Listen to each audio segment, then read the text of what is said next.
शिव पुराण की की जय। जय। शिव जी महाराज की जय। श्री रामचंद्र भगवान की जय। हनुमान जी महाराज की जय। ब्रह्मा जी बोले, हे नारद, कौन सा महाकाल अध्याय है? 23वां अध्याय। हाँ।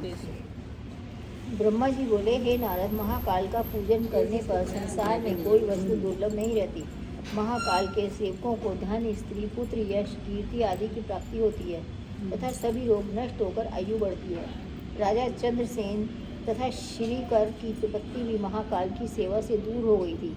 यह सुनकर नारद जी ने कहा, हे पिता, आप मुझे श्रीकर का वृत्तांत सुनाने की कृपा करें। ब्रह्मा जी बोले, हे नारद, पुरातन काल में उज्जैनी में एक चंद्रसेन नामक राजा राज्य करता था। वह राजा शिवजी का भक्त था तथा महाकाल की अत्यंत सेवा किया करता था। शिवजी के गण मणिभद्र से उस राजा की मित्रता हो गई। तब मणिभद्र ने प्रसन्न होकर उसे एक चिंतामणि दी, जिसके दर्शन, स्पर्श, श्रवण तथा ध्यान मात्र से ही संपूर्ण दुख दूर हो जाया करते थे। उस मणि का प्रकाश सूर्य के समान फैलता था। जिस समय राजा चंद्रसेन उस मणि को पहन लेता, उस समय वह सूर्य के समान दिखाई देता था। हे नारद, जब अन्य राजाओं ने उस मणि की ऐसी प्रशंसा सुनी तो उन्होंने अपने मन में यह इच्छा की कि उस मणि को स्वयं प्राप्त कर लें। इस प्रकार जब राजा उसके शत्रु बन गए, तब एक दिन पृथ्वी भर के राजाओं ने सम्मिलित होकर राजा चंद्रसेन के ऊपर चढ़ाई कर दी और उसकी नगरी को चारों तरफ से घेर लिया। उस दशा में भी राजा चंद्रसेन अत्यंत दृढ़तापूर्वक महाकाल की सेवा में लगा रहा। उस समय महाकाल शिवजी ने यह चरित्र किया था कि गोपी अपने 5 वर्ष के बालक को साथ लेकर राजा चंद्रसेन के पास पहुंची और उसकी पूजा को देखने लगी। हे नारद, उस समय गोपी के पुत्र के हृदय में भी शिवलिंग की पूजा करने की अभिलाषा हुई। तब वह एक पत्थर को एक स्थान पर स्थापित कर अपनी बुद्धि के अनुसार उसका पूजन करने लगा। वह बालक शिवजी को प्रणाम करता हुआ आनंद विभोर हो नृत्य करने लगा। जब उसकी माता ने उसे भोजन करने के लिए बुलाया तो वह उसके पास ना जाकर शिवजी की पूजा करता रहा। यह देखकर गोपी ने उसे बहुत मारा और हाथ पकड़कर अपने निकट खींचा, परंतु वह बालक शिवजी के प्रेम में डूबकर अपने स्थान से टस से मस न हुआ। तब यह देखकर माता ने उसके शिवलिंग को उठाकर बहुत दूर फेंक दिया और क्रोध में भरकर उसे बहुत ताड़ना दी। उस समय वह बालक मूर्छित होकर पृथ्वी पर गिर पड़ा। हे नारद, जब उस बालक की मूर्छा टूटी तो उसने तंद्रिल अवस्था में एक अपूर्व दृश्य देखा। उसने यह देखा कि अति सुंदर शिवालय बना है, जिसमें अनेक प्रकार के रत्न एवं मणियाँ जड़ी हुई हैं। सिंहासन के ऊपर भगवान सदाशिव विराजमान है। इस दृश्य को देखकर वह बालक अत्यंत प्रसन्न हुआ और शिवजी को प्रणाम करके उनकी स्तुति करने लगा। फिर वह अपनी माता के अपराध की क्षमा मांगते हुए इस प्रकार कहने लगा, हे प्रभु, मेरी माता मूर्ख तथा अनपढ़ है, आप उस पर क्रोध ना करें। मुझे आपकी पूजा द्वारा जो फल प्राप्त हुआ है उसके बदले में केवल यह चाहता हूँ कि आप मेरी माता का अपराध क्षमा कर दें। हे नारद, इस दृश्य को देखने के उपरांत वह बालक संध्या होने पर अपने घर को चला तो वह यह देखा कि मार्ग में इंद्रलोक के समान अत्यंत सुंदर नगर बसा हुआ है। उस नगर में सभी भवन स्वर्ण निर्मित हैं तथा उनमें चारों ओर मणि, मुक्ता, रत्न जड़े हुए हैं। उन सब भवनों में उसकी माता का भवन अत्यंत सुंदर है। उस भवन के बीच में एक रतन जड़ित शैया रखी हुई है, जिसके ऊपर श्वेत वस्त्र बिछे हुए हैं तथा उस शैया के ऊपर उत्तमोत्तम वस्त्र आभूषणों से अलंकृत उसकी माता गोपी शयन कर रही है। उस समय उस गोपी का शरीर अत्यंत सुंदर और प्रकाशवान था। तब उस बालक ने अपनी माता के पास पहुंचकर उसे नींद से जगाया। जब गोपी ने उठकर उस अद्भुत चरित्र को देखा तो पहले तो उसे अत्यंत आश्चर्य हुआ। तदुपरांत उसने अपने पुत्र को प्रेम पूर्वक हृदय से लगा लिया। फिर उसे सभी वैभव को शिवजी की कृपा समझकर उसने राजा चंद्रसेन के पास सब वृतांत कहला भेजा। राजा चंद्रसेन यह समाचार सुनकर अपने मित्रों सहित उस नगर को देखने के लिए पहुंचा। वहाँ अत्यंत प्रेम मग्न होकर उसने बहुत उत्सव मनाया। बोलो महाशिव की जय। 24वां अध्याय। ब्रह्मा जी ने कहा, हे नारद, इस प्रकार रात्रि भर शिव जी के चरित्रों का वर्णन करते हुए उनकी महिमा का गुणगान करते हुए राजा का पूरा समय एक पल के समान व्यतीत हो गया। उसने अपने मन में शत्रुओं का कुछ भी भय न रहा। प्रातःकाल होने पर अन्य राजाओं ने अपने दूतों के द्वारा शिवजी का यह चरित्र सुना। अतः सब अपने शस्त्रों को त्याग कर राजा चंद्रसेन की शरण में आ गए। राजा चंद्रसेन ने उनका अत्यंत स्वागत सत्कार किया। वे सब लोग महाकाल के दर्शन के उपरांत गोपी के भवन में गए और उसकी अत्यंत प्रशंसा करने लगे। जब उन्होंने गोपी पुत्र द्वारा स्थापित शिवलिंग को देखा तो उन सबके हृदय में शिव भक्ति का संचार हुआ। हे नारद, उस समय वहाँ एक बड़ी भारी सभा का आयोजन कर संपूर्ण पृथ्वी पर जितने भी गोप थे उस बालक को उन सब का राजा बनाया गया। उसी समय हनुमान जी भी वहाँ प्रकट हुए। हनुमान जी को देखकर सब राजा उठकर खड़े हो गए तथा अत्यंत प्रसन्नता में भरकर उनकी स्तुति करते हुए बोले, हे प्रभु, हमारे बड़े भाग्य हैं जो आपने यहाँ आकर हमें दर्शन दिए। राजाओं की यह प्रार्थना सुनकर हनुमान जी ने सबको आशीर्वाद दिया। तदुपरांत उन्होंने गोपी पुत्र को अपनी गोदी में उठाकर सब राजाओं को संबोधित करते हुए यह कहा, हे राजाओं, शिव जी का यह महाकाल नामक लिंग अत्यंत प्रतापवान, आप सबको सुख पहुँचाने वाला, सब प्रकार के दुखों को नष्ट करने वाला और भक्तों को अत्यंत आनंद प्रदान करने वाला तथा शत्रुओं का नाश करने वाला है। कल 13 तिथि तथा शनिश्चर का दिन था। उसने प्रदोष के समय इस गोपी पुत्र ने शिव जी का पूजन किया। उसी सेवा से प्रसन्न होकर महाकाल ने इसे, जो प्रदोष व्रत होता है, उसकी महिमा अपार होती है। ऐसे शुभ योग को पाकर जो मनुष्य महाकाल की पूजा नहीं करता उससे अधिक भाग्यहीन और कौन है। हे राजाओं, इस बालक ने कल के दिन ऐसे ही शुभ योग में महाकाल का पूजन किया था। इस बालक की 8वीं पीढ़ी में नंद नामक एक गोप उत्पन्न होगा। वह गोप शिव जी का परम भक्त होगा तथा इस बालक के द्वारा स्थापित गोपेश्वर शिवलिंग का पूजन करेगा। उस समय शिव जी की आज्ञा से विष्णु जी को नंद गोप के घर उसके पुत्र के रूप में अवतार लेंगे। यह श्री कृष्ण के नाम से संसार में प्रसिद्ध होंगे। आज से इस बालक का नाम श्रीकर होगा। इतना कहकर हनुमान जी ने श्रीकर को शिव की पूजा के लिए विधि बताई। तदुपरांत वे राजा चंद्रसेन एवं श्रीकर का अनुग्रह करके अंतर्ध्यान हो गए। अन्य सब राजा भी चंद्रसेन से आज्ञा प्राप्त कर अपने अपने राज्य को लौट गए। हनुमान जी की आज्ञा अनुसार श्रीकर शिव जी की यथाविधि पूजन करने लगा और अंत में राजा चंद्रसेन सहित परम पद को प्राप्त हुआ। हे नारद, इन महाकाल ज्योतिर्लिंग की ऐसी ही अपार महिमा है। जो प्राणी इस परम पुनीत चरित्र को पढ़ता, सुनता अथवा दूसरों को सुनाता है उसे भी दोनों लोकों में आनंद प्राप्त होता है। बोलो शिव पुराण की जय। 25वां अध्याय। ब्रह्मा जी ने कहा, हे नारद, उस समय तुम गोकर्ण क्षेत्र में गए थे। वहाँ तुमने तीर्थ स्नान कर महाबल शिवलिंग का पूजन किया।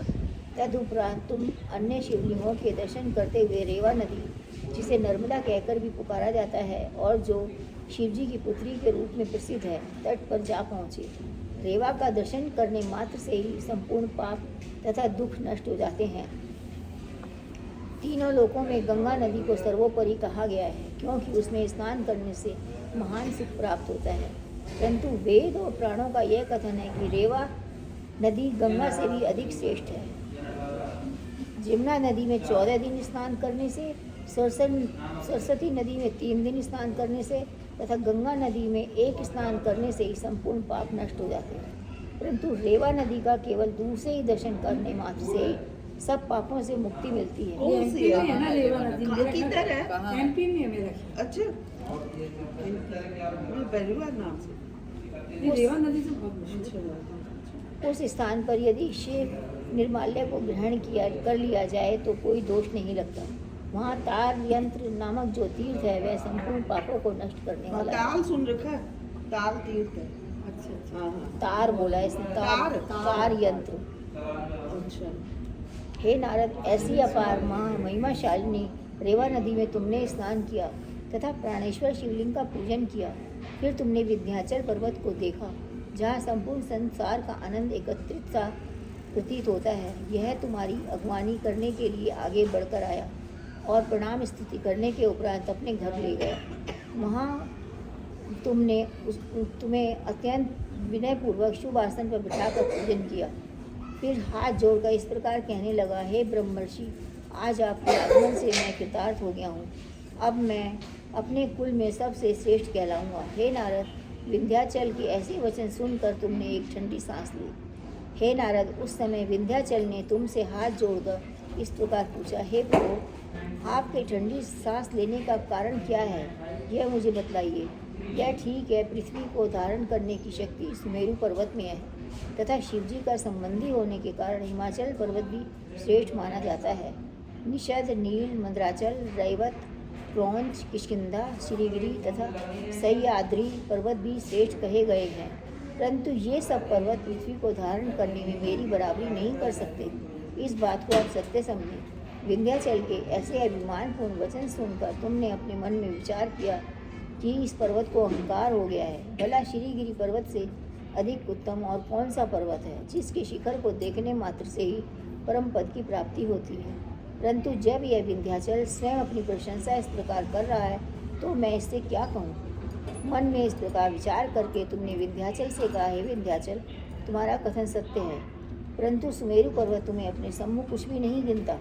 हे नारद, उस समय विंध्याचल पर्वत अपने मन में चिंतित होकर यह विचार करने लगा कि मैं सुमेरु पर्वत से किस प्रकार बदला लेकर अपनी महिमा को सबसे महान सिद्ध करूं। बहुत कुछ सोचने के उपरांत उसने यह निश्चय किया कि यदि मैं शिवजी की शरण में जाकर उनके उपदेशानुसार आचरण करूं तो मेरी विजय हो सकती है।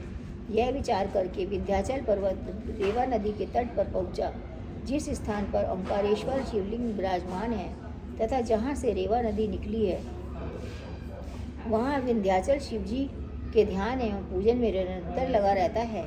तब शिवजी प्रसन्न होकर उसके सम्मुख अपने मुख्य लक्षणों सहित प्रकट हुए तथा वरदान मांगने के लिए कहने लगे। बोलो महाशिव पुराण 26वां अध्याय।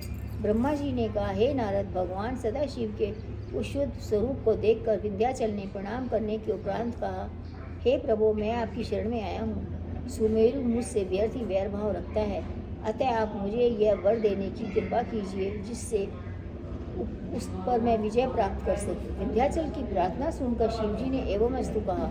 उस समय वहाँ सब देवता और मुनि भी आकर एकत्र हो गए और शिवजी से प्रार्थना करने लगे कि आप कृपा करके शिवलिंग से यहीं पर स्थित हो जाइए। शिवजी इस प्रार्थना को स्वीकार कर उस शिवलिंग में प्रविष्ट हो गए जिसे विंध्याचल ने स्थित किया था। शिवजी ने पूर्ण अंश से जिस शिव में वास करना स्वीकार कर लिया उसका नाम तारेश्वर प्रसिद्ध हुआ। तभी वहाँ शिवजी के अंश से एक अन्य लिंग की उत्पत्ति हुई जो प्राणेश्वर के नाम से प्रसिद्ध हुआ। उस समय वहाँ बड़ा भारी उत्सव मनाया गया। तदुपरांत शिवजी सहित सब देवता तथा मुनि अपने अपने स्थान को चले गए। हे नारद, इस प्रकार शिवजी से वरदान पाकर विंध्याचल अपने घर गया और अपने मन में विचार करने लगा। यह कहने लगा कि सुमेरु पर्वत के अहंकार का कारण केवल यही है कि सूर्य तथा चंद्रमा अन्य नक्षत्रों की सहित उसकी परिक्रमा करते हैं, अतः मैं उसका अहंकार दूर करने के लिए आज इतना अधिक बढ़ूंगा कि सूर्य को चलने से ही रोक दूंगा। इस प्रकार निश्चय करके विंध्याचल पर्वत ने बढ़ना शुरू कर दिया और इतना बढ़ा कि उसकी सूर्य की गति भी रोक दी। हे नारद, सूर्य की गति रुक जाने से इंद्रलोक तथा कुबेर लोक में उष्णता बढ़ गई। इन दोनों लोकों में सूर्य की किरणें एकत्रित होकर गिरने लगीं। तब वहाँ के सब लोग उन किरणों की अग्नि में जलने लगे। एक ओर तो यह दशा थी और दूसरी ओर वर्णवा लोक, यम लोक में अंधेरा छा गया, जिसके कारण वहाँ के सभी निवासी अत्यंत व्याकुल हो गए। इस प्रकार सूर्य की गति रुक जाने से तीनों लोग अत्यंत दुखी हो गए। तब सभी देवता, ऋषि, मुनि आदि मिलकर मेरे पास आए और इस प्रकार कहने लगे कि हे पिता, आप किसी उपाय से हम लोगों की रक्षा करने की कृपा करें। तब मैंने उन्हें उत्तर देने के लिए यह कहा कि हे देवताओं तथा मुनियों, विंध्याचल पर्वत ने सुमेरु पर्वत पर विजय प्राप्त करने के हेतु रेवा नदी के तट पर स्थित प्राणेश्वर शिवलिंग की अत्यंत पूजा की और स्वयं भी एक लिंग की स्थापना की है। अतः अब तुम सब लोग मिलकर रेवा नदी के तट पर जाओ और प्राणेश्वर शिवलिंग का पूजन करो। हे नारद, मेरी यह बात सुनकर सब देवता, मुनि आदि प्राणेश्वर शिवलिंग का पूजन करने लगे।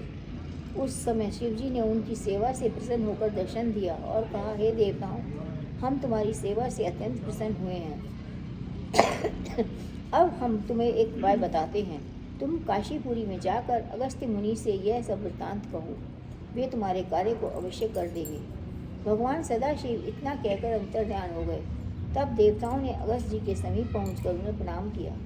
अगस्त्य ऋषि ने जब उनसे आने का कारण पूछा, उस समय बृहस्पति ने उन्हें उत्तर देते हुए बताया, हे मुनि श्रेष्ठ, विंध्याचल ने ऊंचा बढ़कर सूर्य की गति को भी रोक दिया है, अतः आप ऐसा उपाय करने की कृपा करें जिससे तीनों लोगों का दुख दूर हो। देवताओं की यह प्रार्थना सुनकर अगस्त्य जी विंध्याचल के पास जा पहुँचे। अगस्त्य मुनि के दर्शन पाते ही विंध्याचल ने अपने मन में अत्यंत भयभीत हो हाथ जोड़कर इस प्रकार कहा, हे प्रभु, आप मुझे अपना सेवक जानकर कोई आज्ञा दीजिए, मैं उसका अवश्य पालन करूँगा। यह सुनकर अगस्त्य ने उससे कहा, हे विंध्याचल, हम दक्षिण दिशा की ओर जा रहे हैं, अतः जब तक लौट कर ना आवे तब तक तुम और अधिक ऊपर ना बढ़कर नीचे बने रहो। विंध्याचल ने इस बात को स्वीकार कर लिया।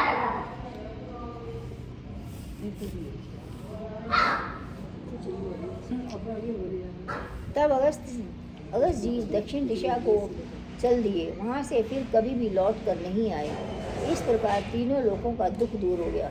वो मतलब वहाँ पे चले गए ना, वो स्थिर हो गया विंध्याचल पर्वत, वरना जड़ से हो गया वो बढ़ने वो लगा। उन्होंने यही उपाय समझा कि तुम यहीं पे रहना, मैं इतने आता नहीं, वो आए नहीं लौट के, वो वहीं पे। अच्छा। इस प्रकार तीनों लोगों का दुख दूर हो गया। जो मनुष्य इस चरित्र को पढ़ता, सुनता अथवा सुनाता है, उन दोनों लोकों में आनंद प्राप्त करता है। बोलो महाशिव पुराण की जय। 27वां अध्याय। ब्रह्मा जी ने कहा, हे नारद, मेरा पितृ स्वयं भू मनु अत्यंत प्रतापी हुआ। उसने मनुस्मृति बनाकर धर्म नीति संबंधी संपूर्ण विवादों को दूर कर दिया। उसने 3 कन्या और 2 पुत्रों को जन्म दिया, जिनके द्वारा बहुत सी संतानें हुई। उसके एक पुत्र का नाम उत्तानपाद तथा दूसरे का प्रियव्रत था। प्रियव्रत ने अपने रथ पर चढ़कर सूर्य के समान समस्त संसार का भ्रमण किया। तब सब द्वीपों और समुद्र का विभाजन किया। उसके घर में 7 पुत्र उत्पन्न हुए। जब उसने मेरी आज्ञा अनुसार अपने 7 पुत्रों को एक एक द्वीप का स्वामी बना दिया और स्वयं शिव जी की सेवा में संलग्न होकर परम पद को प्राप्त किया। उसका सबसे बड़ा लड़का अग्निध्र नाम था, उसका जम्बू द्वीप का स्वामी बना। अग्निध्र के नाभि से एक पुत्र की उत्पत्ति हुई। नाभि ने ऋषभ देव को जन्म दिया। ऋषभ देव को 100 पुत्र हुए, जिसमें सबसे बड़े पुत्र का नाम भरत था। भरत चक्रवर्ती राजा हुआ। नाभि के अन्य पुत्रों में से 9 बालक तुम्हारी सम्मति मान कर योगी हो गए और 81 बालक सिद्ध हुए। हे नारद, भरत तीनों लोकों में अत्यंत यशस्वी हुए। उनके जितने बालक थे, वे जिस खंड के राजा हुए, वह खंड उन्हीं के नाम से प्रसिद्ध हुआ। स्वयंभू मनु की आकृति नामक बड़ी पुत्री का विवाह रुचि नामक मुनि के साथ हुआ। रुचि ने संतान प्राप्ति के हेतु विष्णु जी का बड़ा तप किया। जब विष्णु जी ने दर्शन देकर उनसे वरदान मांगने को कहा, तब रुचि ने उनसे यह प्रार्थना की, हे प्रभु, मैं आपके समान पुत्र चाहता हूँ। विष्णु जी उसकी प्रार्थना स्वीकार कर अंतर्ध्यान हो गए। तदुपरांत विष्णु जी ने स्वयं ही आकृति के उदर से 2 रूपों में जन्म लिया। उन दोनों बालकों का नाम नर और नारायण रखा गया। रुचि तथा आकृति ने उन दोनों को विष्णु का अवतार जानकर दीक्षा दी। तदुपरांत वे दोनों नर और नारायण तपस्या करने के हेतु हिमाचल पर्वत पर जा पहुँचे। हिमाचल की जो शाखा केदार नाम से प्रसिद्ध है, वहाँ दोनों ने अत्यंत कठिन तप किया। वे शिवजी तथा पार्थिव तथा अखंड ध्यान धरते रहते थे। तब शिवजी ने प्रसन्न होकर उन्हें अपना दर्शन दिया। हे नारद, नर नारायण ने उनकी बहुत स्तुति की तथा यह कहा, हे प्रभु, आप हमें अपनी भक्ति प्रदान करने की कृपा करें। नर नारायण की स्तुति से प्रसन्न होकर शिवजी बोले, हे नर नारायण, अब तुम्हारी जो इच्छा हो वह मांग लो। यह सुनकर नर नारायण ने कहा, हे प्रभु, आप इस स्थान पर अपने पूर्ण अंश से स्थित रहे तथा हमें चरणों की भक्ति प्रदान करने की कृपा करें। इस प्रार्थना को स्वीकार कर शिव जी उस स्थान पर ज्योतिर्लिंग होकर अपने पूर्ण अंश से स्थित हो गए तथा केदारेश्वर के नाम से प्रसिद्ध हुए। हे नारद, जिस स्थान पर नर नारायण केदारेश्वर शिवलिंग का पूजन करते हुए स्थित हैं, उस स्थान को बद्रीवन भी कहा जाता है। वहाँ देवता, ऋषि, मुनि आदि समय समय पर पहुंचकर शिवजी का पूजन करते हैं। केदारेश्वर ज्योतिर्लिंग भरतखंड के निवासियों के संपूर्ण पापों को दूर करने वाला है। यदि कोई व्यक्ति जो केदारेश्वर का दर्शन करने जा रहा हो, मार्ग में मृत्यु को प्राप्त हो जाए तो उसे मुक्ति मिलती है। केदारेश्वर शिवलिंग की महिमा अपार है। हे नारद, विष्णु जी के अवतार श्री कृष्ण चंद्र जी तथा जब जरासंध से परास्त हो गए, तब उन्होंने बद्री वन में जाकर केदारेश्वर शिवलिंग का बड़ा पूजन और तप किया था। वे 7 महीने तक योग धारण कर केवल एक पांव से खड़े रहे। शिव जी का ध्यान धरते रहे थे। उस समय शिव जी ने प्रसन्न होकर उन्हें वरदान मांगने को कहा। तब श्री कृष्ण ने उनसे अपरमय बल की याचना की, जिसे शिव जी ने प्रसन्नतापूर्वक प्रदान किया। जिस समय राजा पांडु के पुत्र पांडव अपने पापों से मुक्ति पाने के हेतु केदारेश्वर शिवलिंग का दर्शन करने पहुंचे थे, उस समय शिव जी भैंसे का रूप धारण कर वहां से भाग चले थे, क्योंकि वे ये नहीं चाहते थे कि ऐसे महापापियों को मुक्त किया जाए। परंतु जब पांडवों ने उनकी अत्यंत विनती की और यह कहा कि आप हमारे पाप को दूर करके कृपापूर्वक यहीं स्थित रहे, तब शिव जी अपने पिछले धड़ से उसी स्थान पर स्थित रह गए, मतलब उनका धड़ रह गया वहाँ पर, जिसकी सेवा द्वारा पांडवों के संपूर्ण नष्ट दुख हो गए। शिव जी अगले धड़ से नेपाल में जा पहुँचे और हरिहर रूप धारण कर वहाँ स्थित हो गए। जो मनुष्य हरिहर शिवलिंग का दर्शन करता है, उसके संपूर्ण पाप नष्ट हो जाते हैं। हे नारद, अब भीम शंकर ज्योतिर्लिंग का वृतांत सुनो। बोलो महाशिव पुराण की जय। 28वां अध्याय। ब्रह्मा जी ने कहा, हे नारद, पूर्व काल में भीम नामक एक अत्यंत बलशाली दैत्य हुआ। उसकी उत्पत्ति कुंभकर्ण के वीर्य के द्वारा हुई थी। भीम की माता का नाम करकटी था। वह अपनी माता सहित सह्य नामक वन पर्वत पर निवास कर तीनों लोगों को तिनके के समान तुच्छ समझकर अनेक प्रकार के उपद्रव करने लगा।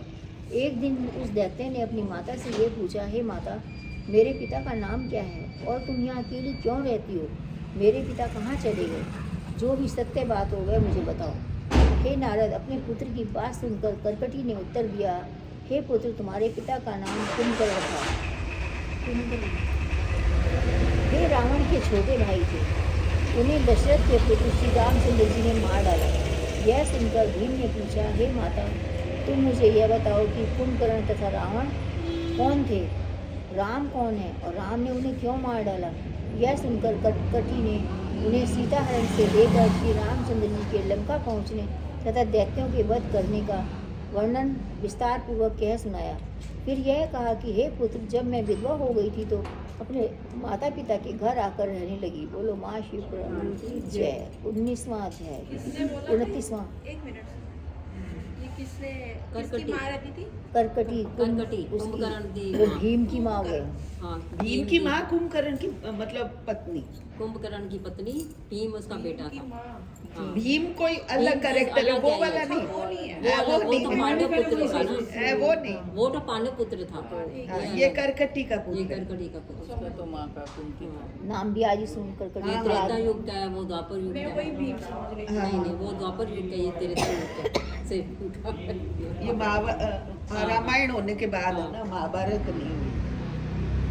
त्रेता युग की ये है। बाद में वो वाला भीम बाद में आएगा। ये त्रेता युग का है ना। हाँ हाँ। ब्रह्मा जी ने कहा, हे नारद, अपने पिता की मृत्यु का समाचार सुनकर भीम अपने मन में अत्यंत क्रुद्ध हुआ तथा यह विचार करने लगा कि देवताओं ने मेरे साथ बहुत बुरा किया है, जो उन्होंने विष्णु की सहायता लेकर मेरे कुल को नष्ट करा दिया।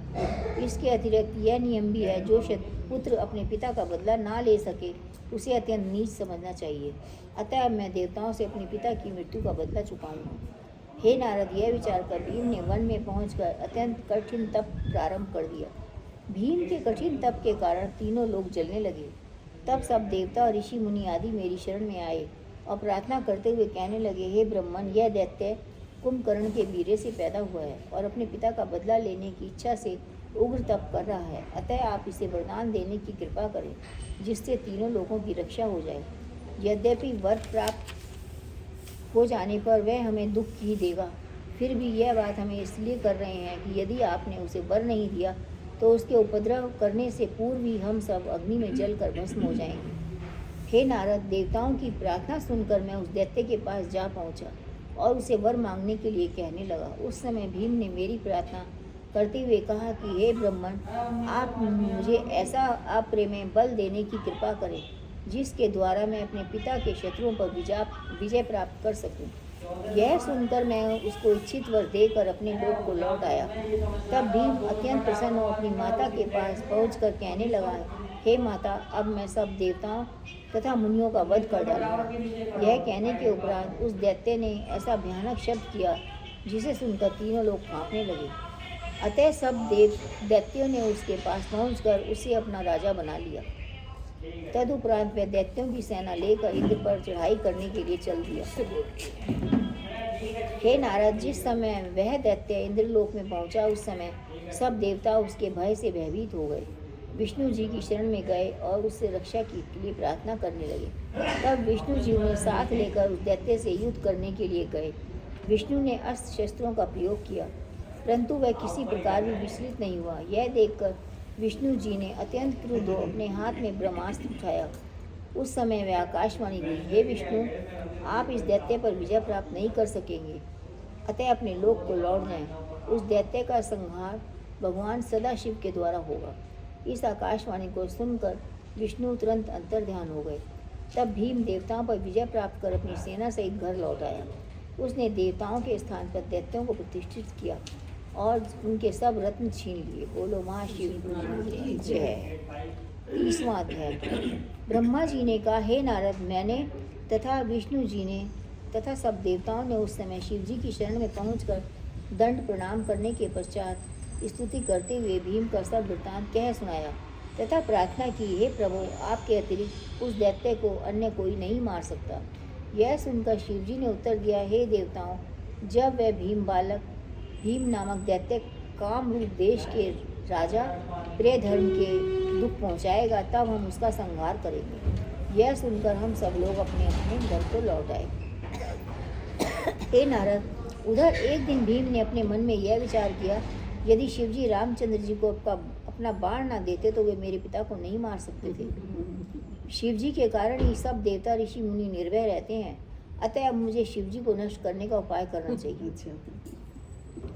शिवजी वर मांगो उसी को नष्ट करो। उन्हीं से लिए वर उन्हीं को मारने हैं। वो उसने भी तो यही करा था, शिवजी से ये मैं जिसके ऊपर हाथ रखूँ वो मर जाए, भस्म हो जाए, तो लेके उन शिव जी को ही मारने चल दिया। वही तो होता है, ये भी ऐसे ही। हे नारद, उधर एक दिन भीम ने अपने मन में यह विचार किया, यदि शिव जी रामचंद्र जी को अपना वर्ण ना देते तो वे मार नहीं सकते थे। शिव जी के कारण ही सब देवता ऋषि मुनि निर्भय रहते हैं, अतः मुझे शिव जी को नष्ट करने का उपाय करना चाहिए।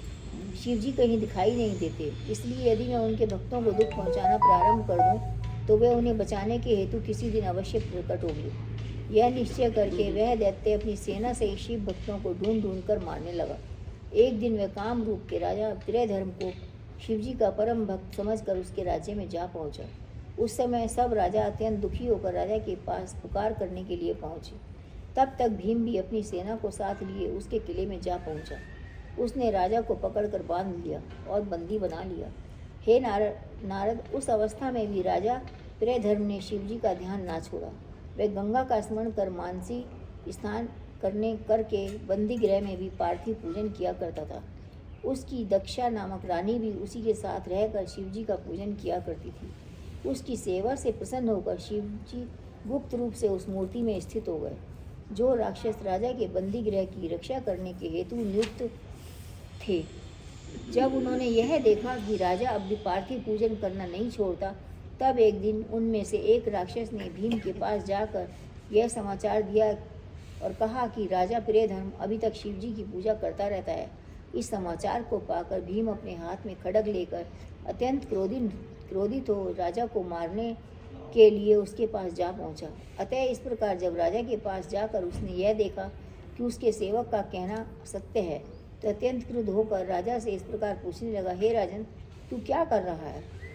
हे नारद, भीम के वचन को सुनकर राजा ने उत्तर दिया, हे दैत्यराज, मैं संपूर्ण विपत्तियों को नष्ट करने वाले शिवजी का पूजन कर रहा हूँ। तुम्हारे जो मन में आवे वह करो, परंतु मैं शिवजी की पूजा किसी प्रकार भी नहीं छोड़ूंगा। यह सुनकर भीम ने हंसते हुए कहा, हे मूर्ख राजन, हम तेरे स्वामी को अच्छी तरह जानते हैं, वह हमारा कुछ भी नहीं बिगाड़ सकता। जब तक वह शिव मेरे सामने नहीं आता तभी तक तू उसको स्वामी बनाकर ढोंग रच रहा है। तुझे चाहिए कि तू इस मूर्ति को उठाकर फेंक दे। यदि तूने मेरी बात नहीं मानी तो मैं तुझे अपनी तलवार से मार डालूंगा। हे नारद, इस प्रकार उस राक्षस ने राजा प्रियधर्म से बहुत सी बातें कहीं, परंतु राजा उन सबको अनसुनी करके दृढ़तापूर्वक शिवजी के ध्यान में मग्न बना रहा। राजा ने यह विचार करके शिवजी अपने भक्तों की सहायता अवश्य करते हैं, भीम को उत्तर दिया, अरे राक्षस, मुझे ऐसा प्रतीत होता है कि अब तेरा अंतिम समय निकट आ पहुँचा है, इसीलिए तू शिवजी के प्रति ऐसे अपमानजनक शब्दों का प्रयोग कर रहा है। अरे मूर्ख, यदि तू मेरे साथ कोई बुराई करेगा तो शिवजी तुझे जलाकर भस्म कर डालेंगे। राजा की यह बात सुनकर भीम फिर बोला, हे मूर्ख राजा, हम तेरे को बहुत अच्छी तरह जानते हैं। यदि तू इसी समय शिवजी की पूजा करना नहीं छोड़ता तो ये निश्चय रख ले कि हमारे हाथ से अभी मार डाला जाएगा। इस पर राजा ने उत्तर दिया, हे दैत्य, तेरे मन में जो आवे वह कर, परंतु मैं शिवजी का पूजन कभी भी नहीं छोड़ूंगा। इतने कटु वचनों को सुनकर भीम ने तलवार उठाते हुए कहा, अरे मूर्ख राजा, हमने तुझे विचार करने के लिए बहुत समय दिया, परंतु तू अब भी अपनी हट पर अड़ा हुआ है। अब हम अपने खड्ग द्वारा तेरा मस्तक काटते हैं। तू अपने शिव का स्मरण कर ले, देखें वह किस प्रकार तेरी रक्षा करता है। इतना कहकर भीम ने जैसे ही अपना खड्ग चलाया, उसी समय शिवजी राजा प्रियधर्म द्वारा स्थापित पार्थिव मूर्ति से प्रकट होकर उसके सामने आ खड़े हो गए। बोलो शिव महापुराण की जय। 31वां अध्याय। ब्रह्मा जी ने कहा, हे नारद, जिस समय भीम ने शिवजी के महाभयानक स्वरूप को देखा, उस समय वह अत्यंत भयभीत होकर हो गया और तब शिवजी ने उसे संबोधित करते हुए उच्च स्वर में कहा, इस प्रकार बोला, हे दैत्यराज, अब तू इतना बल हमें दिखा और हमारी शक्ति को स्वयं देख। शिवजी के मुख से यह वचन सुनकर भीम उनसे युद्ध करने के हेतु तैयार हो गया। तब शिवजी तो भीम के साथ युद्ध करने लगे और उनके गढ़ दैत्यों के साथ युद्ध करने में प्रवृत्त हुए। युद्ध ऐसा भयानक था कि मैं तथा विष्णु आदि देवता भी उसे देखकर आश्चर्य में आ गए। भीम ने शिवजी के ऊपर जितने भी अस्त्र शस्त्र छोड़े, उन सबको शिव शंकर ने अपने बाणों द्वारा काट डाला। तदुपरांत उन्होंने अपने त्रिशूल का एक ऐसा प्रहार किया जिसके लगते ही भीम मूर्छित हो पृथ्वी पर गिर पड़ा। इतनी कथा सुनाकर ब्रह्मा जी ने कहा, हे नारद, उस युद्ध को देखकर मैंने शिवजी के पास यह कहने के लिए भेजा, अब आप और अधिक विलम्ब न करके भीम को मार डालिए। मेरे इस संदेश को लेकर जब तुम शिवजी के पास पहुँचे, उस समय शिवजी ने तुम्हें यह उत्तर दिया, हे नारद, तुम देवताओं से जाकर यह कह दो कि हम थोड़ी सी देर में उस शत्रु को मार डालेंगे। जिस समय तुम शिवजी की आज्ञा सुनकर हमारे पास लौटे, तभी सब देवताओं ने मिलकर शिवजी के ऊपर एक साथ चढ़ाई कर दी। उस समय देवताओं में हाहाकार मच गया। हे नारद, उस समय शिवजी ने अत्यंत क्रुद्ध होकर एक जोर की हुंकार भरी, जिससे ऐसी ज्वाला उत्पन्न हुई, उसमें पड़कर सभी दैत्य भस्म हो गए। भीम भी उसी अग्नि में जलकर नष्ट हो गया। तदुपरांत उन दैत्यों के शरीर की भस्म नासिका की वायु का आश्रय पाकर भगवान सदाशिव एवं अन्य देवताओं को स्पर्श करती हुई पृथ्वी पर गिर पड़ी, जिसके द्वारा सहस्रों गुणकारक औषधियाँ उत्पन्न हुई। सिद्ध लोग उन औषधियों की सहायता से अनेक प्रकार रूप धारण कर लेते हैं। भगवान सदाशिव की इस लीला को देखकर सभी देवता अत्यंत आनंदित हुए। तब उन्होंने हाथ जोड़कर स्तुति करते हुए शिवजी से यह प्रार्थना की, हे प्रभु, आप इस स्थान पर अपने पूर्ण अंश से विराजमान होने की कृपा करें। देवताओं की प्रार्थना पर शिवजी अपने पूर्ण अंश से उस स्थान पर स्थित हुए जहाँ उन्होंने भीम को जलाकर भस्म कर डाला था। वह लिंग भीम शंकर के नाम से संसार में प्रसिद्ध हो गया। जो भीम शंकर ज्योतिर्लिंग के इस चरित्र को पढ़ता, सुनता अथवा दूसरों को सुनाता है, उसकी सभी मनोकामनाएं पूर्ण होती हैं। बोलो माँ की जय। पानी है।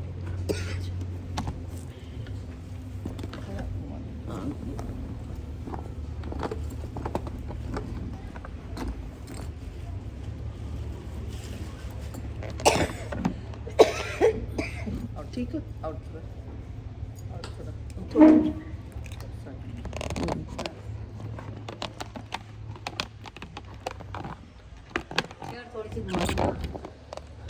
चेयर थोड़ी सी ऐसे रखो बस। माथा नहीं दिखा दे टेढ़ा हो। थोड़ा नहीं, मोबाइल ऊपर उठा को दीजिए, ये ठीक है। अच्छा अच्छा ठीक। मोबाइल उठा दीजिए ऊपर। बस अभी ठीक हाँ, बस। अभी 32वां अध्याय। ब्रह्मा जी ने कहा, हे नारद, अब मैं पापों को नष्ट करने वाले तथा मोक्ष प्रदान करने वाले काशीपति विश्वनाथ ज्योतिर्लिंग का वर्णन करता हूँ। भगवान सदाशिव ब्रह्म हत्या का पाप भी दूर कर देते हैं। हे नारद, भगवान सदाशिव का यह वचन है कि निर्गुण सगुण ब्रह्म में कोई अंतर नहीं है, अतः दोनों को एक ही रूप समझना चाहिए। जब ब्रह्म ने सगुण रूप धारण किया तो उन्होंने अपने शरीर द्वारा शक्ति को भी प्रकट किया। इस प्रकार वह एक रूप दो रूपों में विभाजित हो गया। उन्होंने अपनी प्रकृति रूपा शक्ति द्वारा लीला करने के हेतु 5 कोस के विस्तार वाले एक क्षेत्र का निर्माण किया, जिसे आनंद वन, काशी, वाराणसी, अभिमुक्त, रुद्र क्षेत्र तथा महाशमशान आदि अनेक नामों से पुकारा जाता है। शिव तथा शक्ति ने उस स्थान में बहुत समय तक विहार किया। तदुपरांत उनकी यह इच्छा हुई कि हम किसी बलवान पुरुष को उत्पन्न करें। अतः उन्होंने अपनी बाईं भुजा द्वारा एक अत्यंत सुंदर मनुष्य को, जो 4 भुजाएं धारण किए हुए था, उत्पन्न किया। उसने जन्म लेते ही शिवजी को प्रणाम करते हुए पूछा, हे प्रभु, मेरा क्या नाम है और आप मुझे किस कार्य को करने की आज्ञा देते हैं? हे नारद, उस पुरुष की बात सुनकर शिवजी ने कहा, हे पुत्र, तुम तीनों लोकों के स्वामी होने के कारण संसार में विष्णु नाम से प्रसिद्ध होंगे। अब तुम कठिन तपस्या करो, जिससे तुम्हारे तेज की और अधिक वृद्धि हो। इतना कहकर शिवजी ने विष्णु जी को श्रास मार्ग द्वारा संपूर्ण वेदों का ज्ञान प्राप्त करा दिया और स्वयं अंतर्ध्यान हो गए। तब शिवजी की आज्ञा मानकर विष्णु जी ने तपस्या करने हेतु सर्वप्रथम एक पुष्करणी को अपने हाथों से खोद डाला। फिर उसे अपने पसीने के जल से भरने के उपरांत 50 सहस्त्र मच्छर होगा 50 सहस्त्र वर्षों तक ध्यान में मग्न हो गए। जब उस तपस्या का कोई फल नहीं मिला, तब वे अत्यंत चिंतित हुए। उसी समय उन्हें यह आकाशवाणी सुनाई दी कि हे विष्णु, तुम फिर तपस्या करो, तब तुम्हें वर प्राप्त होगा। आकाशवाणी को सुनकर विष्णु जी ने पुनः तप करना आरंभ किया। उससे प्रसन्न होकर शिव जी ने शक्ति सहित प्रकट होकर विष्णु को अपना दर्शन दिया। उस समय शिव जी के कान से एक मणिकर्णिका निकलकर उस स्थान पर गिर पड़ी, जिससे वह स्थल संसार में मणिकर्णिका के नाम से प्रसिद्ध हुआ। तदुपरांत जब शिवजी ने विष्णु जी से वर मांगने के लिए कहा, तो विष्णु जी ने उनकी स्तुति करते हुए यह प्रार्थना की, हे प्रभु, आप मुझे अपनी अप्रेम्य शक्ति का वर दीजिए तथा ऐसी कृपा कीजिए जिससे वह स्थान सर्वश्रेष्ठ पद को प्राप्त हो। शिवजी ने विष्णु की यह प्रार्थना स्वीकार करने के उपरांत, हे विष्णु, तुम सृष्टि को उत्पन्न करने के हेतु पुनः तपस्या करो। हे नारद, विष्णु जी द्वारा बहुत समय तक दोबारा तपस्या करने पर भी शिवजी प्रसन्न नहीं हुए, क्योंकि वे कुछ और लीला करना चाहते थे।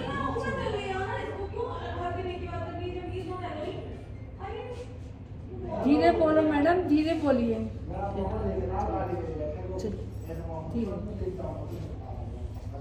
उधर तपस्या करते करते विष्णु जी के शरीर से इतना पसीना निकला कि संपूर्ण पृथ्वी जल से भर गई। उस जल को देखकर विष्णु जी अत्यंत चिंतित हुए, परंतु शिव जी की माया के कारण वास्तविक भेद को नहीं जान सके। जिस समय काशी उस जल में डूबने लगी, तब शिवजी ने उसे अपने त्रिशूल पर धारण कर ऊपर उठा लिया। उस समय शिवजी ने यह चरित्र किया कि विष्णु जी की नाभि से, जो कि तालाब के समान गहरी तथा चौड़ी थी, एक कमल उत्पन्न हुआ। वह कमल करोड़ों सूर्यों के समान प्रकाशवान था। तदुपरांत शिवजी ने अपनी दाहिनी भुजा से मुझे उत्पन्न करके उस कमल के ऊपर बिठा दिया, परंतु शिव जी की माया में मोहित होने के कारण मुझे यह ज्ञान ना हो सका कि मैं किस प्रकार उत्पन्न हुआ हूँ। उस कमल पर बैठे हुए जब मैं अपने जन्म के विषय में सोच रहा था, तभी अचानक ही मुझे यह ध्यान आया कि जहाँ से ये कमल उत्पन्न हुआ होगा, वह स्थान ही मेरी उत्पत्ति का मूल होगा।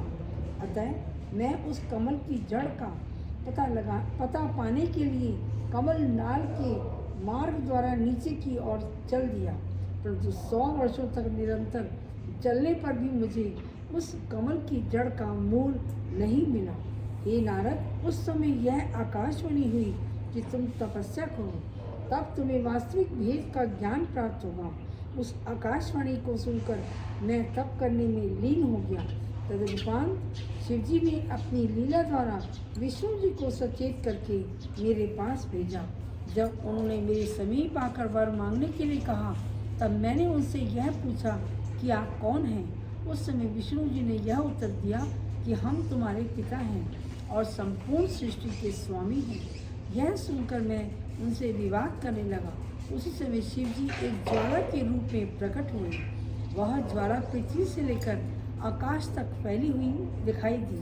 हम दोनों उस ज्वाला के प्रारंभिक तथा अंतिम छोर को जानने के लिए बहुत समय तक भटकते रहे, परंतु जब सफलता ना मिली तो उसी कमल पुष्प पर आकर खड़े हो गए। उस समय शिवजी ने प्रसन्न होकर हमें अपना दर्शन दिया और यह कहा, हे ब्रह्मा जी तथा विष्णु, अब ब्रह्मा जी सृष्टि को उत्पन्न करने का कार्य करें तथा विष्णु जी उसका पालन करें। इतना कहकर शिव जी अंतर्ध्यान हो गए। हे नारद, शिव जी के अदृश्य हो जाने पर विष्णु जी भी अंतर्ध्यान हो गए। उन्होंने वैकुंठ लोक का निर्माण किया और उसी में निवास करने लगे। तदुपरांत मैंने संपूर्ण ब्रह्मांड को उत्पन्न किया। इस सृष्टि में जो 50 कोटि योजन विस्तार के 14 लोक तथा पृथ्वी के ऊपर नीचे 14 भवन दिखाई देते हैं, वे सब मेरे ही द्वारा उत्पन्न किए हुए हैं। भगवान सदाशिव स्वयं निर्गुण रूप से सर्वत्र व्याप्त हैं तथा मैं ब्रह्मा, विष्णु और हर उनके सगुण रूप में प्रकट होकर सांसारिक कार्य को किया करते हैं। हे नारद, शिवजी के स्वरूप 2 प्रकार के कहे गए हैं। पहला शर, दूसरा अक्षर। भगवान सदाशिव निर्गुण तथा सगुण रूप से सब जगह विद्यमान हैं। उनकी महिमा को कोई भी नहीं जान पाता। सभी प्राणियों को यह उचित है कि जब तक निर्गुण रूप का पूरा हाल न जान लें, तब तक सगुण रूप के जानने में लगे रहें। जो भक्त निर्गुण रूप को जान लेता है, उसके संपूर्ण पाप नष्ट हो जाते हैं। बोलो शिव पुराण की जय। 33वां अध्याय। ब्रह्मा जी ने कहा, हे पुत्र, जब निर्गुण रूप का ज्ञान प्राप्त हो जाता है, तब जीव के सभी कार्य छूट जाते हैं और उसे संपूर्ण लोक ब्रह्म रूप दिखाई देने लगते हैं। यह ज्ञान अत्यंत कठिन तथा दुर्लभ है। इसे कोई कोई सत्पुरुष ही जान पाते हैं। अनेक जन्मों के अभ्यास द्वारा योगियों को यह ज्ञान बहुत अल्प मात्रा में होता है। एक दिन जब शिवजी ने संसार के कल्याण के निमित्त यह विचार किया कि ब्रह्मा ने हमारी आज्ञा द्वारा सृष्टि को तो उत्पन्न किया, परंतु ब्रह्मांड के जीव अपने कर्मों में बंधे रहकर हमारे स्वरूप को किस प्रकार जान सकेंगे, तब उन्होंने यह लीला की कि जिस काशी को उन्होंने अपने त्रिशूल पर उठा रखा था, उसे पुनः पृथ्वी पर स्थापित कर दिया। तदुपरांत उन्होंने अपने लिंग अभिमुक्त अर्थात विश्वनाथ को काशी में स्थापित करके यह कहा, काशी हमारा क्षेत्र है, अतः यह कभी प्रलय काल में भी नष्ट नहीं होगा। इसकी उत्पत्ति हमारे दर्शन से हुई है, इसीलिए यह हमें अत्यंत प्रिय है। जो मनुष्य इस काशी के दर्शन करेंगे, वे आवागमन से छूट जाएंगे और जो यहाँ की यात्रा करेंगे, वे परम पद को प्राप्त करेंगे। जब हम समय पाकर प्रलय किया करेंगे, उस समय इस काशी को अपने त्रिशूल पर उठाकर बचा लिया करेंगे। तदुपरांत जब ब्रह्मा पुनः सृष्टि को उत्पन्न करेंगे, तब हम इसे फिर उसी स्थान पर स्थित कर दिया करेंगे। अब तुम इस काशी में निवास करके यहाँ की रक्षा करो। हे नारद, भगवान सदाशिव ने विश्वनाथ लिंग से यह कहकर उन्हें काशी सहित मृत्यु लोक में लाकर स्थापित कर दिया। तभी से ये काशी पापों को नष्ट करने वाली प्रसिद्ध है। विश्वनाथ ज्योतिर्लिंग समस्त प्राणियों को भव सागर से पार उतारा करता है। उस स्थान पर मुक्ति दासी के समान निवास किया करती है। जो मनुष्य किसी भी प्रकार मोक्ष प्राप्त करने योग्य नहीं है, उन्हें भी काशी मुक्ति प्रदान करती है। भगवान सदाशिव की आज्ञानुसार काशी संपूर्ण दुखों को नष्ट करने में कुल्हाड़ी के समान है। उस काशी को पाकर विश्वनाथ भी अत्यंत प्रसन्न हुए तथा संपूर्ण संसार सनाथ हो गया। हे नारद, जब विश्वनाथ जी काशी सहित लिंग रूप में प्रकट हुए, तब मैं तथा विष्णु जी अपने गणों सहित शिव नाम का उच्चारण करते हुए उस स्थान पर पहुँचे। सब देवता, दिक्पाल, सनकादिक तथा रिद्धि सिद्धियों सहित इंद्र भी वहाँ जा पहुँचे। तब हम लोगों ने बड़ा उत्सव करके सुख प्राप्त किया और उस शिवनाथ लिंग की पूजा की। तदुपरांत जब सब लोगों ने मिलकर स्तुति की, उस समय शिव जी ने अत्यंत प्रसन्न होकर हमें अपना दर्शन दिया। शिव जी का यह स्वरूप अत्यंत सुंदर था। चतुर्भुजी तथा उनके संपूर्ण गौर शरीर पर श्वेत भस्म लगी हुई थी और प्रत्येक अंग सुडौल थे। हे नारद, भगवान सदा शिव के उस स्वरूप को देखकर हम सब लोग कृतार्थ हो गए। तदुपरांत हमने उन्हें प्रणाम करते हुए यह स्तुति की, हे प्रभु, आप इस काशीपुरी में सदैव स्थित रहें तथा यहाँ क्षेत्र अविमुक्त के नाम से प्रसिद्ध हो। आपका ये विश्वनाथ नामक लिंग सबसे श्रेष्ठ तथा पूर्ण अंश संयुक्त है, अतः वह संसार पर सदैव स्थित रहे। हम लोगों की इस प्रार्थना को सुनकर शिव जी ने एवं मस्तु कहा। भक्ति तथा नंदी ने भी हमारी इस प्रार्थना को स्वीकार किया। यह ज्योतिर्लिंग विशेश्वर तथा अविमुक्त नाम से संसार में प्रसिद्ध है। उसका दर्शन, पूजन एवं स्मरण करने से संपूर्ण मनोकामनाएं सिद्ध होती हैं। तीनों लोकों में काशीपुरी के समान ना तो कोई दूसरी पुरी है और ना विश्वनाथ लिंग के समान अन्य कोई लिंग है। बोलो शिव पुराण की जय। 34वां अध्याय। ब्रह्मा जी ने कहा, हे नारद, विश्वनाथ तथा काशी का चरित्र भक्तों को मुक्ति देने वाला है। उस पवित्र काशीपुरी में मणिकर्णिका का तीर्थ ऐसा है जो सब प्राणियों की मनोकामनाएं पूरी करता है। जब नश्वर संसार में अनश्वर काशी का आगमन हुआ, उस समय सब लोगों को अत्यंत प्रसन्नता हुई। हे नारद, तदुपरांत सब मनुष्य काशी विश्वनाथ का दर्शन करने के हेतु स्त्री पुरुष को साथ ले बड़ी धूमधाम से चले। वह समाज जब काशीपुरी में इकट्ठा हुआ तो ऐसा आनंद दिखाई देने लगा जिसका वर्णन नहीं किया जा सकता। वह लोग गाते बजाते हुए विश्वनाथ मंदिर के समीप पहुँचे और उनका दर्शन तथा पूजन करके जय जयकार करने लगे। जब एक स्त्री ने लोगों के मुख से विश्वनाथ लिंग की महिमा सुनी तो उसने अपने कृपण पति से यह कहा, हे पति, आप भी भगवान श्री विश्वनाथ के दर्शन करने के लिए मुझे ले चलिए, क्योंकि संपूर्ण संसार उनके गुणों का वर्णन कर रहा है। बोलो शिव पुराण की जय। ब्रह्मा 35वां अध्याय। ब्रह्मा जी ने कहा, हे नारद, अपनी स्त्री की बात सुनकर वह कृपण मनुष्य बहुत दुखी हुआ, क्योंकि उसने यह सोचा था कि यदि मैं इसे लेकर काशी को गया तो द्रव्य खर्च करना पड़ेगा। अतः वह अपनी पत्नी से बोला, अरे बावली, तू यह क्या विचित्र बात करने बैठ गई है। तू यह अच्छी तरह जानती है कि मैंने बड़े परिश्रम पूर्वक धन एकत्रित किया है। मैं इस कमाई को व्यर्थ के कार्य में खर्च नहीं कर सकता। इसे परिश्रम पूर्वक संचय करके रखना चाहिए। ये नारद, अपने पति के मुख से ये वचन सुनकर उस शिव भक्ता नारी ने हाथ जोड़कर कहा, हे स्वामी, आपका कथन सत्य है। धन का संग्रह करना सर्वथा उचित है, परंतु उसे शिव जी के निमित्त व्यय करना भी आवश्यक है। शिव जी की भक्ति से और भी अधिक धन की प्राप्ति होती है।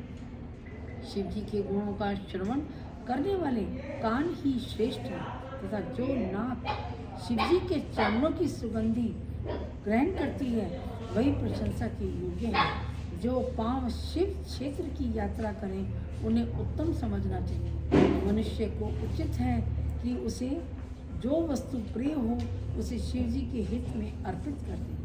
भगवान विश्वनाथ का पूजन बड़े बड़े पापों को भी नष्ट कर देता है। अतः मैं यह कहती हूँ कि इस समय सब लोग शिव जी का दर्शन करने जा रहे हैं। सो आप भी चलने की तैयारी करें।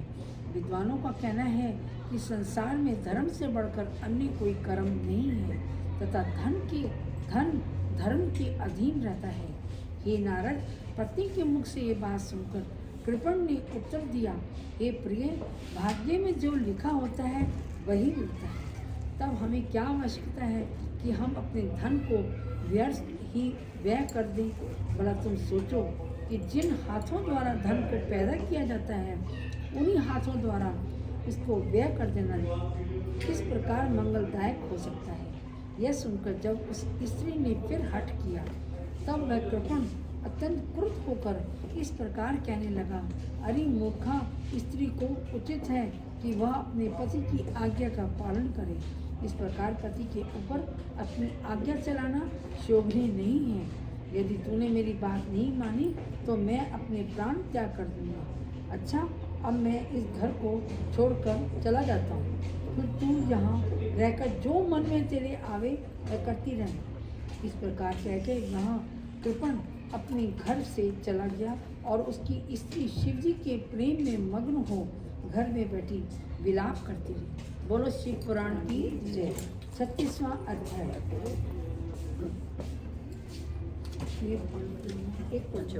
हाँ। 36वां अध्याय। ब्रह्मा जी ने कहा, हे पुत्र, वह कृपण वन में जाकर बहुत विलाप करने लगा। उसी समय एक शिव भक्त उसके पास जा पहुंचा। जब उसने कृपण से रोने का कारण पूछा और कृपण ने उसे सब हाल कह सुनाया, तब उसने समझाते हुए इस प्रकार कहा, हे कृपण, तुम्हारी स्त्री ने तुम्हें श्रेष्ठ धर्म की शिक्षा दी थी, परंतु शिवजी की माया में मोहित होने के कारण तुमने उस पर ध्यान नहीं दिया। तुमने जिस धन को अत्यंत परिश्रम पूर्वक एकत्रित किया वह तुम्हारे साथ कभी नहीं जाएगा।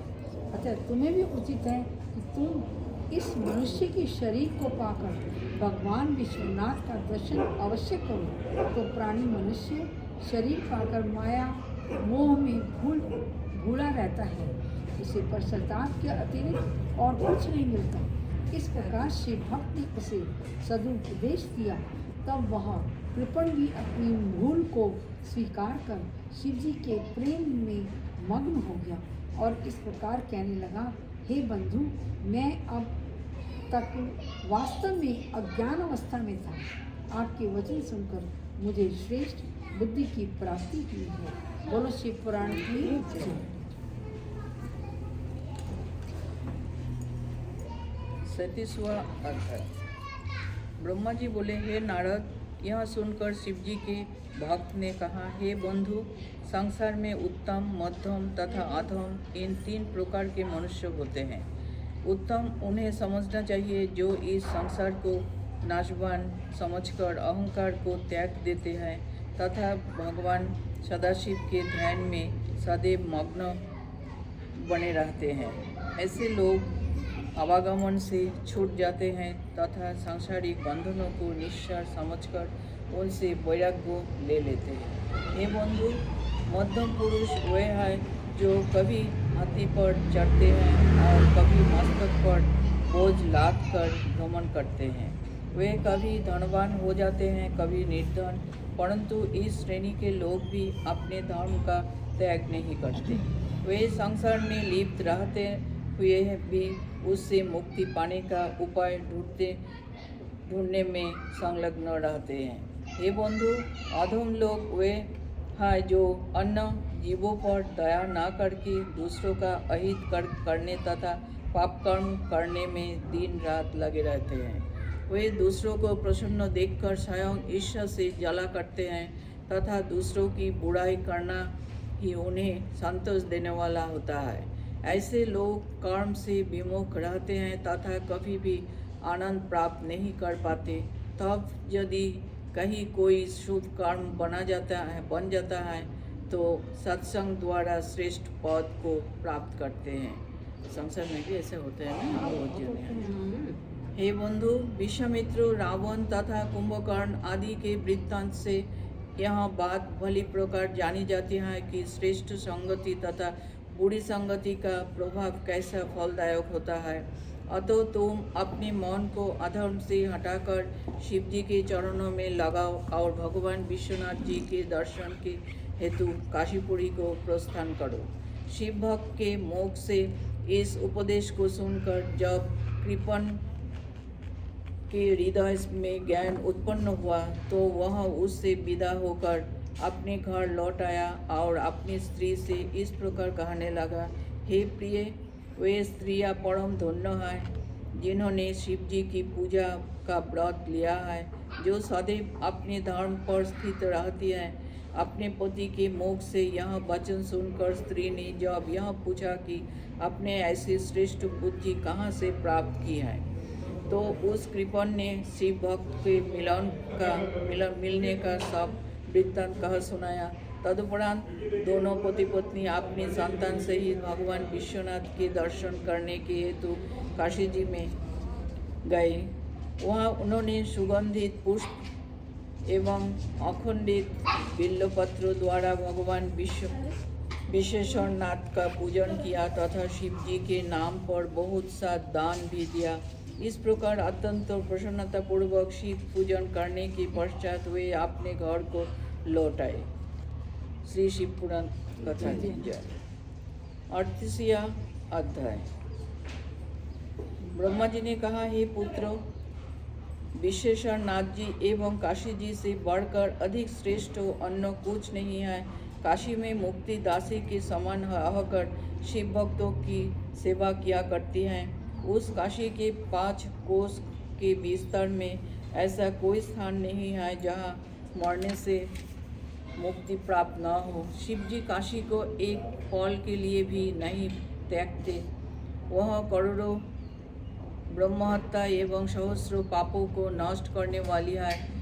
विष्णु जी भी वहाँ अपनी मुक्ति चाहते हैं। हे नारद, मेरी भाइयों के बीच से भगवान सदाशिव ने कृपा करके अवतार लिया था और कैलाश में जाकर रहने लगे थे। फिर उन्होंने दक्ष प्रजापति की पुत्री के साथ अपना विवाह किया। वे ही सती दूसरे जन्म में हिमाचल की पुत्री के रूप में प्रकट हुए और शिव जी के साथ विवाही गई। शिव गिरिजा ने अनेक प्रकार की लीलाएं की। फिर शिव जी अपने गणों सहित काशी जी में पधारे। उस समय विष्णु आदि सब देवता भी उनके साथ काशी जी में पहुँचे। कैलाशपति शिव जी ने काशीपति विश्वनाथ की पूजा की। इसी प्रकार विष्णु आदि सब देवताओं ने भी उनका पूजन किया। तदुपरांत विश्वनाथ जी ने साक्षात प्रकट होकर कैलाशपति शिव जी से भेंट करने के उपरांत यह कहा, हे कैलाशेश्वर, आप में मुझ में कोई भेद नहीं है। यह सुनकर कैलाशपति शिव जी बोले, हे विश्वेश्वर, आप यहीं काशी में रहकर अपने भक्तों को मुक्ति प्रदान किया करें, यही मेरी कामना है। तब विश्वनाथ जी ने यह कहा, आप भी गिरिजा एवं गणों सहित कृपा करके यहीं स्थित रहे। जिस प्रकार काशी आपको अत्यंत प्रिय है, उसी प्रकार मैं भी इसे बहुत स्नेह करता हूँ। हे नारद, इतना कहकर विश्वनाथ जी अंतर्धान हो गए तथा पूर्णांश से वहीं स्थित हुए। मैं, विष्णु जी तथा सब अन्य देवता ऋषिमुनि आदि भी वहीं रहकर दोनों मूर्तियों का पूजन एवं ध्यान किया करते हैं। विश्वनाथ जी के समान दूसरा लिंग पृथ्वी पर अन्य कोई नहीं है। जो अन्य लिंग है उन्हें विश्वनाथ लिंग की संतान एवं परिवार के समान समझना चाहिए। विश्वनाथ जी संपूर्ण सृष्टि के स्वामी हैं। हरीश्वर उनके मंत्री हैं। ब्रह्मेश्वर वेद पाठ करने वाले हैं। वीरेश्वर भंडारी है। भैरव कोतवाल है। तारकेश्वर धनाध्यक्ष है। दंडपानी चौबेदार है तथा दुंडीराज अधिकारी है। उसी काशी में भगवती अन्नपूर्णा देवी भी विराजमान है, जो काशी निवासियों का भरण पोषण करती है। हे नारद, अब तुम काशी के प्रसिद्ध लिंगों का वर्णन सुनो। विष्णु केशवमुख, लीलार्क, मिहिर, कृति वासुकेश्वर, वृद्ध कालकेश्वर, कालेश्वर, कलकेश्वर, प्रवृतेश्वर, केदारेश्वर, पशुपति, कामेश्वर, शंभु त्रिलोचन, चंडेश्वर, गरुड़ेश्वर, गोकर्णेश्वर, नंदिकेश्वर, प्रतीकेश्वर, भड़भूतपति, मणिकर्णेश्वर, रत्नेश्वर, नर्मदेश्वर, लांगलेश्वर, वरुणेश्वर, शनीश्वर, सोमेश्वर, जीवेश्वर, रविश्वर, संगमेश्वर, हरीश्वर, हरिकेश्वर, शैलपर्वतेश्वर, पुंडकेश्वर, यज्ञेश्वर, सुरेश्वर, शुक्रेश्वर, मुखेश्वर, रमेश्वर, तिलोभांडेश्वर, गुप्तेश्वर, मध्यमेश्वर, भूमीश्वर, बुद्धेश्वर, शुक्रेश्वर, ताटकेश्वर, धनेश्वर, ऋषिश्वर, ध्रुवेश्वर, महादेवेश्वर, त्रिसंधेश्वर, कर्पदेश्वर, नीलेश्वर, सरेश्वर, ललितेश्वर, त्रिपुरेश्वर, हरेश्वर, बाणेश्वर, श्रीश्वर तथा सोमेश्वर, ये 59 लिंग अत्यंत प्रसिद्ध है। हे नारद, जो मनुष्य भगवान विश्वनाथ का नाम लेकर विदेश यात्रा करता है उसे अत्यंत आनंद मिलता है। भगवान विश्वनाथ की सेवा द्वारा ही हरिकेश दंडपाणि के नाम से प्रसिद्ध होकर समस्त शिव गणों के अधिपति हुए। ब्रह्मदत्त का पुत्र गुणनिधि भी भगवान विश्वनाथ की सेवा द्वारा कुबेर पद को प्राप्त हुआ। जो मनुष्य काशीवास त्याग दे उसकी गणना पशुओं में करनी उचित है। काशी का चांडाल भी अन्य राजाओं से श्रेष्ठ है। जिस गति को ऋषि मुनि आदि बड़ी तपस्या द्वारा प्राप्त करते हैं वही गति काशी में निवास करने पर भगवान सदाशिव की कृपा से अनायास ही प्राप्त हो जाती है। अगस्त मुनि उन विश्वनाथ जी के पूर्ण उपासक है तथा विश्वामित्र ने भी उनकी सेवा द्वारा ब्रह्मर्षि पद को प्राप्त किया है। उन्हीं की पूजा करके वशिष्ठ मुनि तीनों लोकों में पूजित हुए। हे पुत्र, भगवान विश्वनाथ का यहाँ आख्यान भी अत्यंत पवित्र है। जो व्यक्ति इसे पढ़ता अथवा सुनता है उसे दोनों लोकों में आनंद की प्राप्ति होती है। बोलो शिव पुराण की जय। 39वां अध्याय। ब्रह्मा जी ने कहा, हे पुत्र, अब मैं ब्रह्मकेश्वर ज्योतिर्लिंग का वर्णन करता हूँ। जिस प्रकार मैंने विष्णु जी से उसका वृत्तांत सुना है उसी प्रकार तुम्हें भी सुनाता हूँ, मन लगाकर सुनो। गौतम ऋषि शिव जी की परम भक्त थे। वे अपने मस्तक पर भस्म लगाते, सब अंगों में रुद्राक्ष धारण करते तथा हर समय शिव जी के नाम का जप किया करते थे। वे राजा जनक की पुरोहित थे। उनकी अहल्या नामक पत्नी परम पतिव्रता थी। जब उनके पुत्र उत्पन्न हुए तब वे अपने शिष्यों तथा परिवार सहित ब्रह्मशैल की दक्षिण दिशा की ओर जाकर एक स्थान पर तपस्या करने में संलग्न हुए। देव के प्रति प्रकोप से 100 वर्ष तक पानी की एक बूंद भी नहीं बरसी। इससे संसार के सभी प्राणी व्याकुल हो गए। कोई भी वृक्ष हरा न रहा। गर्मी बढ़ जाने के कारण अधिकांश जीव जलकर भस्म हो गए। ऋषि मुनि भी योग धारण करके अपने स्त्रियों सहित किसी प्रकार समय व्यतीत करने लगे। हे नारद, उस समय संसार को व्याकुल देखकर गौतम ऋषि ने वर्षा होने के हेतु वरुण देवता का तप करना आरंभ किया। हे पुत्र, परोपकार से बढ़कर संसार में अन्य कोई धर्म नहीं है। सज्जन पुरुषों का यह स्वभाव होता है कि वे दूसरों की भलाई के लिए अनेक प्रयत्न करते हैं तथा दूसरों को सुख पहुंचाने के लिए स्वयं कष्ट सहते हैं। अतः जब गौतम ऋषि ने अहल्या सहित अत्यंत उग्र तप किया तब वरुण ने प्रसन्न होकर उन्हें दर्शन दिया और वरदान मांगने के लिए कहा। उस समय गौतम ने उनसे यह प्रार्थना की कि आप मेरे मनोरथ को पूर्ण करने के हेतु संसार में वर्षा कीजिए। यह सुनकर वरुण ने उत्तर दिया, हे मुनि, इसे तो केवल परमेश्वर ही पूरा कर सकते हैं। हानि लाभ, जीवन मरण, वर्षा अकाल, यश निंदा, पाप पुण्य, जय पराजय, उत्पत्ति प्रलय तथा नरक स्वर्ग आदि बातें भगवान सदाशिव के अधीन है। वे परम ब्रह्म तथा सबके स्वामी हैं। वर्षा होना या ना होना भी उन्हीं की इच्छा पर निर्भर करता है। इसलिए हम उन्हें ऐसा वरदान नहीं दे सकते परंतु हे गौतम, एक बात यह भी आ पड़ी है कि यदि हम तुम्हें वर नहीं देते तो यह कार्य धर्म के विरुद्ध होता है। अतः आप तुम कृपा करके कोई ऐसा वर मांगो जिसे हम प्रसन्नतापूर्वक दे सके।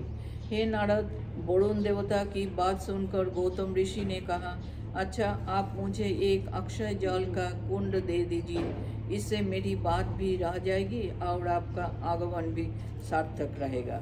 यह सुनकर वरुण देवता ने अत्यंत प्रसन्न होकर गौतम की प्रशंसा की और एक अक्षय कमल देते हुए यह कहा, हे ऋषि, तुम पृथ्वी में एक गड्ढा बनाओ और उस गड्ढे में इस अक्षय कमल को डाल दो।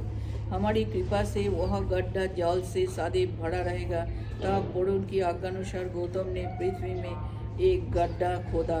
उसे जल से परिपूर्ण कर देने के उपरांत वरुण ने यह कहा, हे ऋषि, यह गड्ढा जिसका विस्तार 1 हाथ है परम पवित्र तीर्थ होकर तुम्हारे नाम से प्रसिद्ध होगा और सदैव जल से परिपूर्ण बना रहेगा। जो लोग इस तीर्थ की सेवा करेंगे उन्हें संपूर्ण मनोरथों की प्राप्ति होगी। इतना कहकर वरुण देवता अंतर्धान हो गए। उस समय गौतम ऋषि भी उस कुंड का जल पीकर अपनी पत्नी सहित अत्यंत आनंदित हुए। श्री शिव पुराण की जय। 40वां अध्याय। ब्रह्मा जी बोले, हे नारद, गौतम ऋषि ने उस कुंड के समीप अपने शिष्यों द्वारा खेती कराई। यह समाचार संपूर्ण संसार में फैल गया। तब सभी ऋषि मुनि अपनी अपनी पत्नियों एवं शिष्यों सहित चारों ओर से आकर उसी स्थान के समीप कुटी बना रहने लगे। इस प्रकार उस कुंड के आसपास एक बहुत बड़ा तथा श्रेष्ठ नगर बस गया। भूख प्यास से व्याकुल मनुष्यों ने वहां आकर प्रसन्नता प्राप्त की। वरुण देवता के वरदान के कारण उस गौतम कुंड का यह प्रभाव था कि उसमें से चाहे जितना जल भरा जाए परंतु वो कभी भी कम नहीं होता था। हे नारद, एक दिन शिव जी की माया के वशीभूत होकर गौतम ऋषि ने अत्यंत अहंकार में भरकर अपने शिष्यों को उस कुंड से शीघ्रतापूर्वक जल लाने के लिए भेजा। जिस समय गौतम के शिष्य उस कुंड के तट पर पहुँचे, उसी समय मुनियों की अन्य स्त्रियों भी अपने मस्तक पर घड़े रखे हुए वहाँ आ पहुँची। उन्होंने गौतम के शिष्यों से यह कहा कि पहले हम पानी भर ले, तब तुम बाद में भर लेना।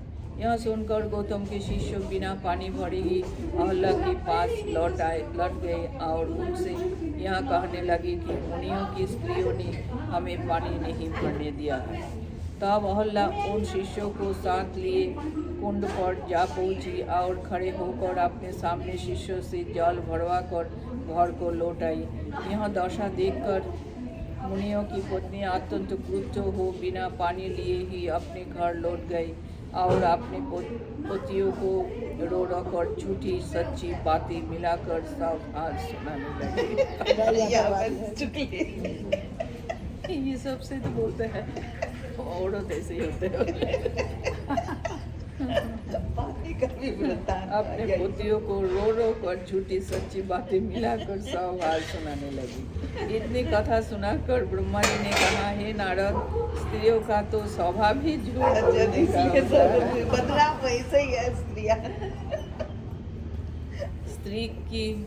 स्त्री को विष से भी अधिक भयानक समझना चाहिए। इसका प्रत्यक्ष प्रमाण यह है कि शिव जी हलाहल विष पीकर भी सदैव जागते रहते हैं, परंतु विष्णु स्त्री की मोह में पड़कर सो जाया करते हैं।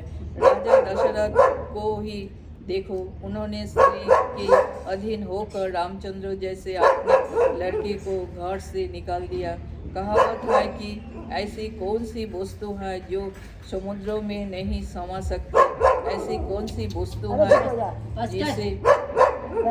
जिसे अग्नि नहीं जला सकती, ऐसा कौन सा मनुष्य है जिसे मृत्यु नहीं मार सकती, और ऐसा कौन सा कर्म है जिसे स्त्री नहीं कर सकती। हे नारद, तब उन स्त्रियों की बात सुनकर ऋषि मुनियों ने अत्यंत क्रुद्ध होकर गौतम को कष्ट पहुंचाने का निश्चय किया। फिर वे उद्देश्य से गणपति का पूजन करने लगे। कुछ समय बाद उनकी सेवा से संतुष्ट होकर गणपति ने दर्शन दिया तथा यह कहा, हे मुनियों, तुम्हारी अभिलाषा शुभ नहीं है, तुम्हें अपने ही हाथों अपना ही विनाश करना उचित नहीं। यह सुनकर उन मुनियों ने एक मत होकर कहा, हे गणेश जी, हम सब ने गौतम को दुख पहुंचाने का निश्चय कर लिया है। हमारी यही प्रार्थना है कि आप गौतम को कष्ट अवश्य पहुंचाए। तब गणेश जी उन्हें समझाते हुए बोले, हे मुनियों, जिसने गौतम ऋषि पर ऐसी कृपा की है वही उनकी रक्षा भी करेगा। शिव जी की प्रसन्नता के कारण गौतम का कोई अनिष्ट न होगा, परंतु शिव जी की इच्छा के विरुद्ध होने के कारण तुम सब लोग अत्यंत दुख उठाओगे। हे नारद, इतना कहकर गणेश जी अंतर्धान हो गए। फिर वे एक अत्यंत दुर्बल गाय को स्वरूप धारण कर गौतम के खेत को चरने लगे। संयोगवश उसी समय गौतम भी अपने खेत के समीप जा पहुँचे। जब उन्होंने गौ को खेत चरते हुए देखा तो उसे एक दिन के द्वारा बाहर निकालने का प्रयत्न करने लगे, परंतु उस तिनके का स्पर्श पाते ही वह गौ इस प्रकार पृथ्वी पर गिर पड़ी जैसा किसी ने उसके ऊपर वज्र का प्रहार कर दिया हो। गौतम ने यह समाचार अपने शिष्यों को सुनाया। उस समय सब ऋषि मुनि गौतम जी के पास आ पहुँचे और उन्हें धिक्कार देते हुए इस प्रकार कहने लगे, हे गौतम, तुम्हें तुम्हारी स्त्री को तथा तुम्हारे 3 प्रकार के तप, धर्म, विद्या, चातुर्य, जागरण, कला आदि सबको धिक्कार है। तुमने गौ की हत्या की है। यदि तुम यहाँ रहोगे तो कोई देवता और पितर अपना भोग लेने नहीं आवेंगे। इस प्रकार उन मुनियों की पत्नियों ने भी अहल्ला से बहुत दुर्वचन कहे। तदुपरांत उन सबों ने मिलकर यह निश्चय किया कि आज से कोई भी गौतम का मुख न देखे। फिर उन्होंने गौतम, अहल्ला तथा गौतम के शिष्यों को कंकड़ मारना आरंभ कर दिया और उन्हें अपने स्थान से निकाल दिया। हे नारद, उस समय गौतम ने बहुत प्रकार से विनती करते हुए उन ऋषि मुनियों से कहा, हे महानुभावों, हम यहाँ से चले जाते हैं। फिर गौतम और अहल्ला अपने शिष्यों सहित वहाँ से हटकर एक कोस की दूरी पर जाकर रहने लगे। उस समय गौतम ने यह विचार किया कि जब तक गोहत्या का पाप नहीं छूट जाएगा तब तक न तो किसी को हम छुएंगे और न देवता, पितर आदि का ही कुछ कर्म करेंगे। यदि कोई मनुष्य धोखे से उधर आ निकलता तो वह अपने मुख को कपड़े से ढककर उन्हें कंकड़ मारता था। उस समय वे अत्यंत व्याकुल होकर रुदन करने लगते थे।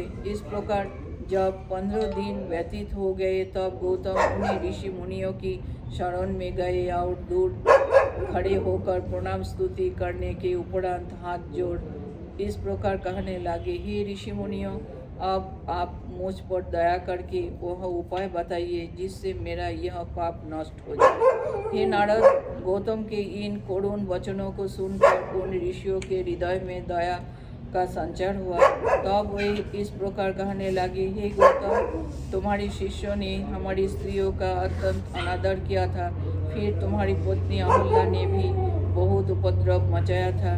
उसी कर्म का फल तुम्हें इस प्रकार भोगना पड़ा है।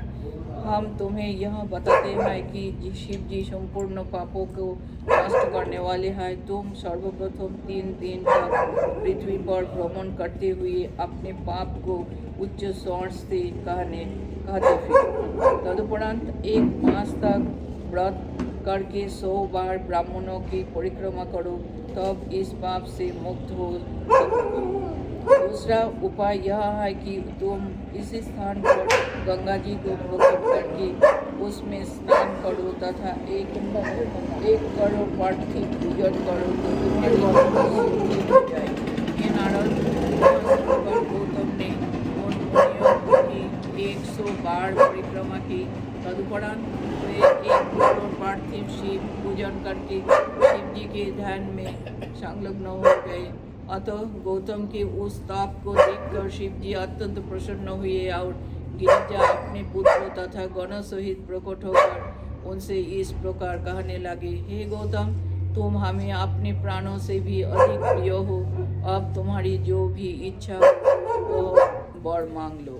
यहाँ सुनकर गौतम ने प्रणाम स्तुति करने के उपरांत यह प्रार्थना की, हे प्रभु, यदि आप मुझ पर प्रसन्न हो तो मेरे पाप को दूर कर दीजिए। और पढ़ो, 5 बजे हो गया ना। भगवान की